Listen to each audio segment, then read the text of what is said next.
रखे सब पे नजर। लाइक करें, शेयर करें, सब्सक्राइब करें। Like, share, subscribe.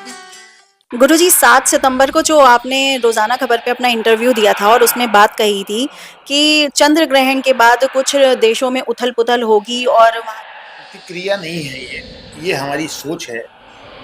चंद्र ग्रहण मन का कारक है जी और इसको कभी भी धरती पर दबाया नहीं जा सकता, क्योंकि धरती देशों में पब्लिक को, जनता को आम दबाया गया है।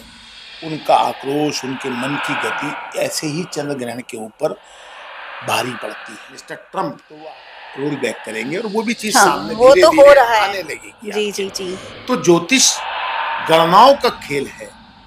बिल्कुल। गुरुजी 7 सितंबर को जो आपने रोजाना खबर पे अपना इंटरव्यू दिया था और उसमें बात कही थी कि चंद्र ग्रहण के बाद कुछ देशों में उथल-पुथल होगी और वहाँ की सरकार हटेंगी और एक आंदोलन छिड़ेगा। तो आपकी भविष्यवाणी तो सही हो गई है। नेपाल में तो सरकार, ओली सरकार चली गई है और वहाँ पे तो बहुत छुपा हुआ एक आंदोलन कह सकते हैं कि वो बवाल के रूप में सामने आ गया है। तो इसमें आपकी क्या प्रतिक्रिया है? देखिए, प्रतिक्रिया नहीं है ये हमारी सोच है।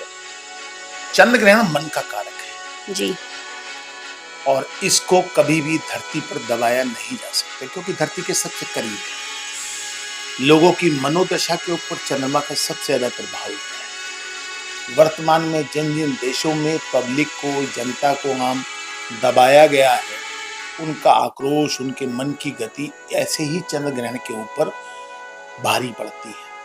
तो वो आक्रोश जमीन से उठ के आकाश की ओर बढ़ने लगता है और लोग इकट्ठे हो जाते हैं। आपने खाली उसी को देखा, अभी इजराइल ने कतर के ऊपर आक्रमण किया।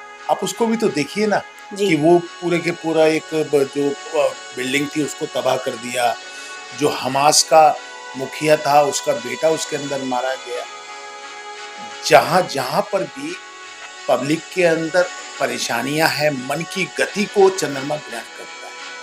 किसी भी मानव में 76% पानी होता है, तो मन की गति उस पानी को ग्रहण करता है। मैंने उस दिन भी बताया था कि समुद्र से पानी 2-2 किलोमीटर आगे तक आ जाता है।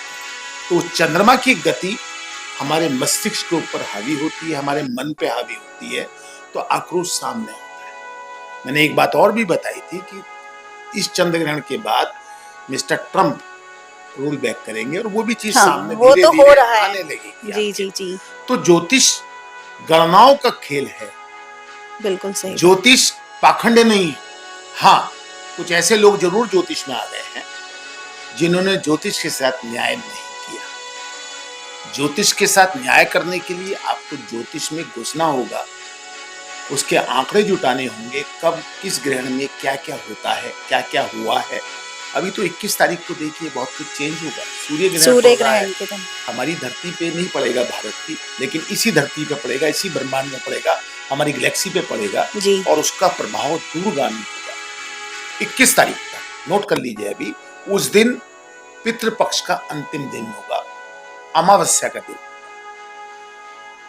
तब आप मुझसे पूछेंगे तो मैं बताऊंगा अब क्या होने वाला है। आप 3 दिन पहले भी पूछ सकते हैं मुझसे। तो चंद्र ग्रहण का बताना एक ऐसा नहीं है कि मैंने ऐसी हवा में तीर मारा कि वो भविष्यवाणी सही हो गई। जी 21 तारीख को फिर पूछिएगा, 17, 18, 19 तारीख को पूछिए, बना के दे दूंगा आपको चार्ट कि ये होगा। ऐसा नहीं है कि खाली बता दिया मेरी भविष्यवाणी ठीक हो गई तो मैं ठीक हो गया। मैं नहीं मानता ये बातें। मैं मानता हूं यथार्थ क्या है, कहां से ये बीज डाला गया, और सच का सामना करना पड़ेगा, चाहे वो रोजाना की खबर पर हो या मेरी अपनी खबर पर। सच का सामना करना। रोजाना खबर रखे सब पे नजर। लाइक करें, शेयर करें, सब्सक्राइब करें। Like, share, subscribe.